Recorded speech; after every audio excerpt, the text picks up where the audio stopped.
In the deep pine woods of Georgia, there was a family that people don't even dare talk about. And it's not because they necessarily did anything terrible, but it's because what was done to them.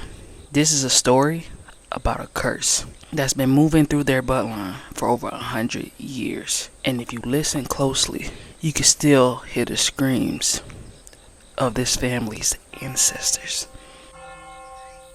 What's good, Winter Circle? Welcome back to another video. What's good? In the spirit of Finesse, Fright month and spooky season, I'm going to be telling y'all a story today. I'm just going to let you know right now, it's going to be a little spooky. So if you scared easily, I suggest go get you a blanket, wrap up in it, hold yourself real tight. Also go get you some snacks, lay back, relax, and enjoy this story time. Back in the 1900s, there was a small town tucked away so far deep in the Georgia pines. I'm talking about country, y'all, that you really couldn't find it unless somebody showed you the way. And on Saturday nights, y'all, listen, folks would be in their yard stirring up pots, tying up knots, reading cards, and whispering the words that their great-grandmama brought from Africa. That was hoodoo, root work, the old ways. But on Sunday morning, y'all, those same folks doing the root work will be up in the church house, putting on their Sunday best, listening to the preacher go on and on about heaven and hell. Y'all gotta understand that was a survival tactic passed down through generations, because during slavery they taught us to be afraid of our own medicine while they fed us whatever religion and beliefs that they had. They also taught us that our power that we already possessed was the devil's work. So we adapted. We decided to work both of them. Bible in one hand and the roots in the other. This story is about Elijah Johnson, who lived there. He was tall, handsome, and thought he was smarter than most. I mean, all the women loved him and most men envied him. Now, he did know about root work, but he did not respect it or honestly care for it. That is exactly how he ended up crossing a woman by the name of Miss Lucinda. Now, Miss Lucinda, y'all, she was fine as hell, boy. She was fine. She was one of those women that people, they would go to for healing, blessings, and even sometimes revenge. It's crazy to be the people who be so holy roly. I don't do that root work. Whole time they going to the lady. They going to see that lady. That's the lady they going to go see. Some say that Elijah cheated her out of her land, and others say that he broke her heart. Either way, this is what she told him. Everything you build will crumble. Your children's children will carry what you owe me. Y'all, if that ain't a spell, but if that ain't a spell, what Celia say? Till you do right by me. Bye. Words are spells, people. Now, this is where it gets a little spooky. That night, a little red bag showed up on Elijah's porch. Inside the bag was graveyard dirt, a lock of hair, and a piece of paper that had his name written in thick black ink. So Elijah decided to walk up to the bag, and he picked it up.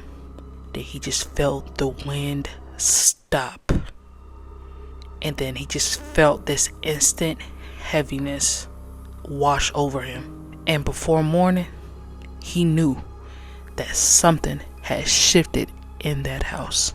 After he found that bag, a bunch of crazy shit started happening. First, he found his mule dropped dead in the middle of a plowed row.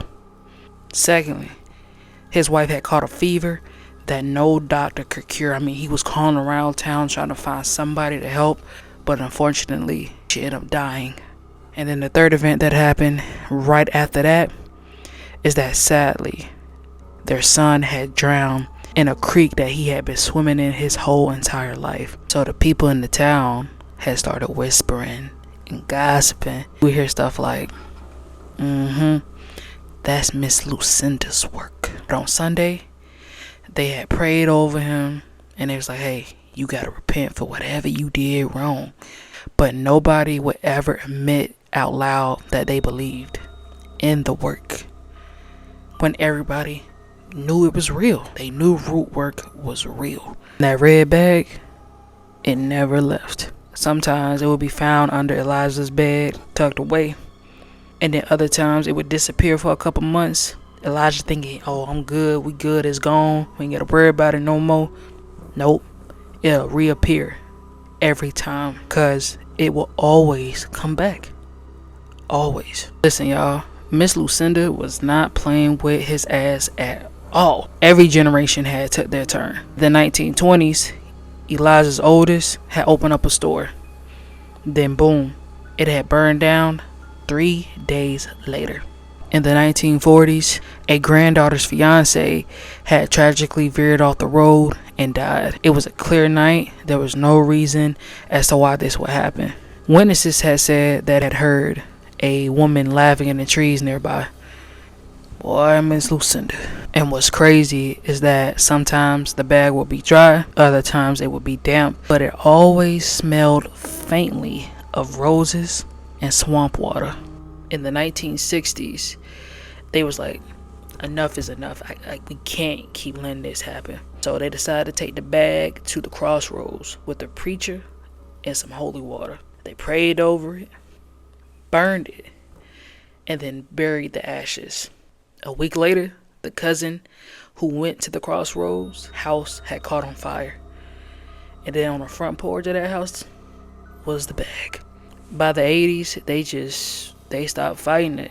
But what's crazy, y'all, is that they still denied that root work was real, because Elijah had passed down that same belief through these generations. Even though, like, deep down inside they knew, okay, this is something, but they just put it on, oh, it's the devil, because they refused to believe that a mere human had that much power to ruin a whole generations of people's lives.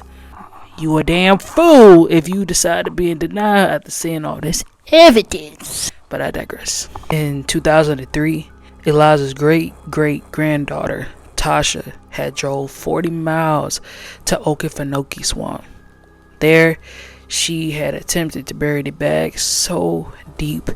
In the back of her mind, she was like, there's no way that this will still be able to reach us if I bury it deep into the depths of this earth. You obviously did not learn from your ancestors, girl. You're not following your ancestors' guidance. That night, she woke up to her front door slamming.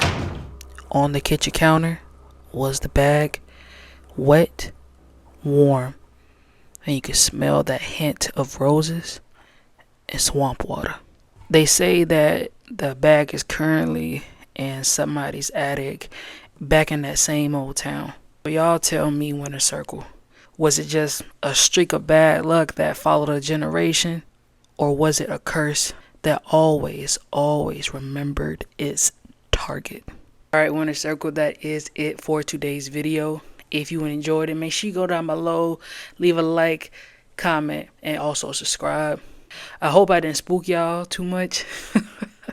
Also, I don't want this to shed a negative light on people who practice hoodoo or voodoo or anything of that sort.